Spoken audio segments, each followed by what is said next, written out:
Hello people and welcome to the Counterfactual Stories. As you can see, this is our first episode and this is a brand new channel. So let's call this a pilot. Together we can achieve great things. We will talk about history, politics, espionage, chess and whatever you want. We will try to reveal stories which most people are not familiar with. We will set up a hypothetical situation from which we will look for a way out. But enough talking. I don't want to waste your time. So, before we start, don't forget to press a subscribe button. In our very first episode, we will talk about chess. But not in an ordinary way. We will talk about chess through the lenses of one and only Misha Tal.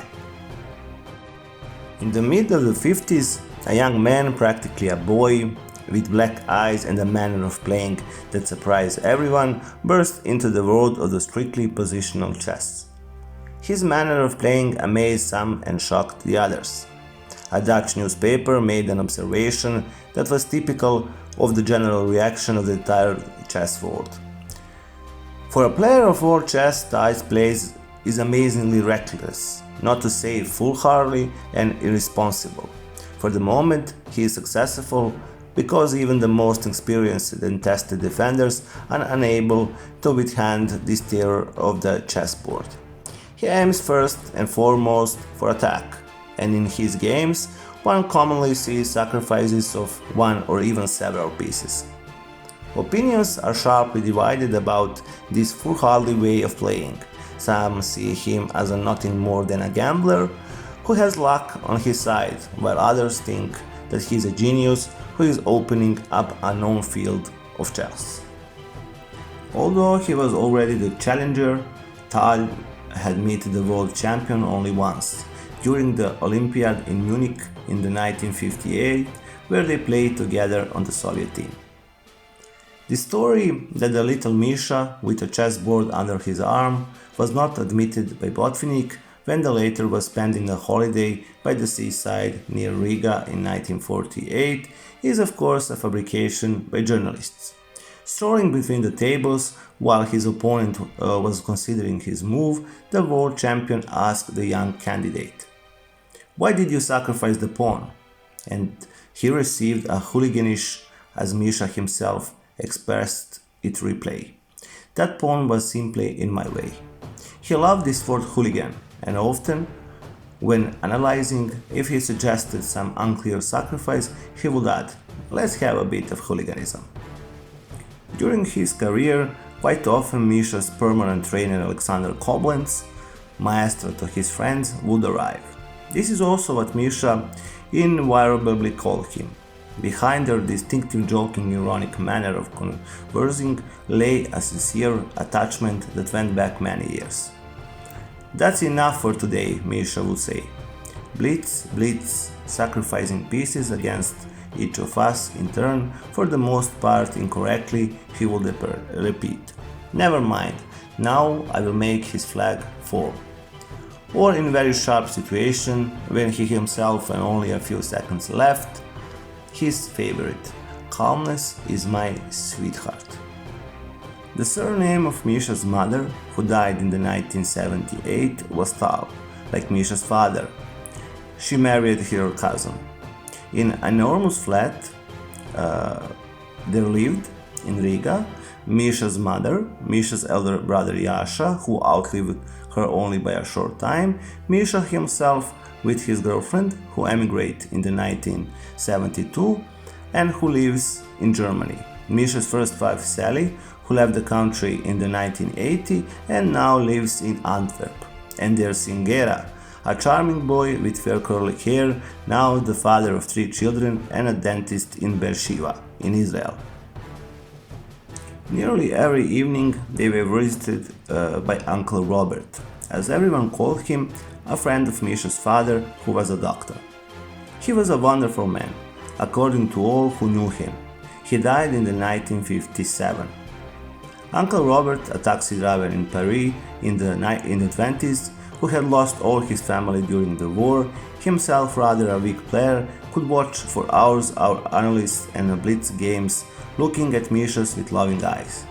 Sometimes he would remind Misha for something.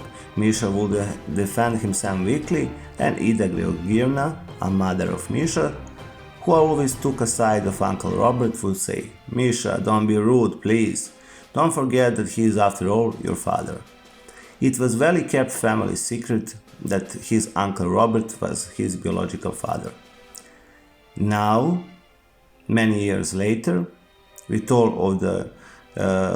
of them gone, we can say that Uncle Robert, with his invariable cigarettes in his nicotine-stained fingers, often with a glass of cognac, and Misha, especially in his later years, are so similar in manner of speaking and holding himself.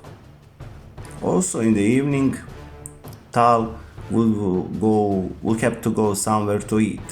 A taxi was summoned, and they would drive to one of the restaurants, where of course Misha was always recognized. When Tal became world champion, he was presented with a Volga, effectively the top brand of the Soviet car at that time. But he gave the car to his brother. He was totally indifferent to any form of technology, and it goes without saying that he's never entertained any thoughts of learning to drive. Only in the last period of his life did he acquire an electric razor, and the marks of its actions could be seen here and there on his face. In my time, the shaving procedure was entrusted to his elder brother, or more often and always when he was away, he went to a barber's. He did not like ties and wore one only when circumstances demanded. Needless to say, he never learned how to fasten one. And he never wore a watch. What's that? You got something ticking on your arm. For him, time, in the accepted sense, did not exist. During the dinner, and frequently after it, Misha drinks.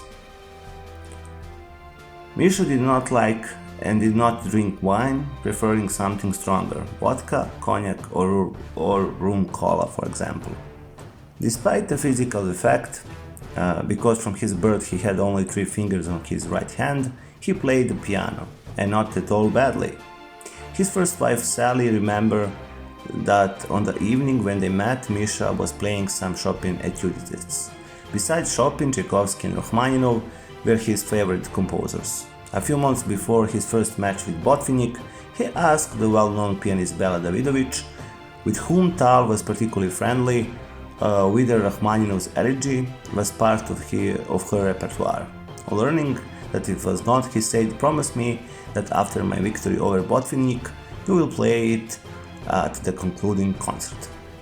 And she did. He never enjoyed good health. At that time, both in Riga and at the seaside, he suffered kidney failure, and frequently an ambulance had to be summoned. He was often in hospital, and during his life he underwent 12 surgical operations. His forehead bore 2 scars of a fearful blow to the head by a bottle in Havana night bar during the Olympiad in Cuba in 1966. There was a well-known joke by Petrosian at that time: only someone with the robust health of Tal could endure such a blow. It was in the late 60s that Misha became addicted to morphine. The veins on his arms were black and blue as if covered with ant bites, and the nurses trying in vain to find a place that had not yet been touched. At one of his lectures, someone asked, "Is it true that you are a morphinist, Comrade Tal?" And his lightning response, "What do you mean? I am a chiroginist." I think that this period lasted a couple of years.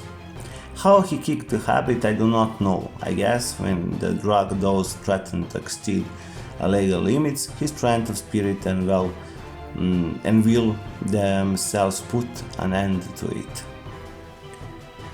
Misha Tal died in a hospital in Moscow on June 28, 1992.